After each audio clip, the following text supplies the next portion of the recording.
Welcome back to Zimist Coded. In today's video, I'm going to show you something really useful and very simple. We are going to install the DeepSeek app on Windows 11 and turn it into a desktop application so you can access it anytime, just like a normal software on your computer. All right, let's get started slowly, step by step. First, open your web browser. I'll recommend using Google Chrome for this process because it makes everything easier. Now go to the DeepSeek website and wait for the page to fully load. Once you are inside DeepSeek, make sure you are logged in. You can sign in with your Google account if needed. Now, here's the important part. Look at the top right area of your browser. Sometimes, you will see an install icon directly in the address bar, and if you see it, just click on it. But if you don't see it, don't worry at all. I've got you covered.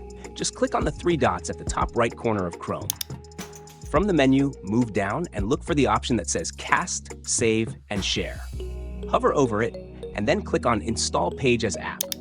A small window will appear, showing you the app name. Now simply click on Install. And just like that, DeepSeek will be installed on your Windows 11 computer as a desktop app.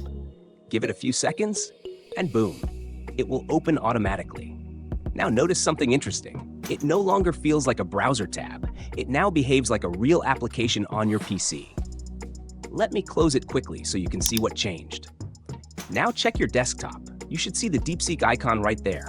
You can also open your Start menu and search for DeepSeek anytime.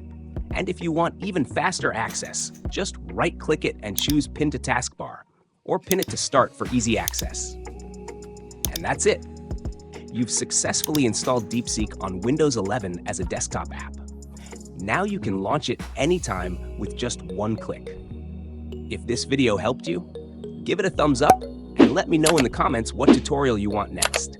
And if you're new here, don't forget to subscribe to Zimist Coded for more simple tech tutorials like this. Thanks for watching, and I'll see you in the next one.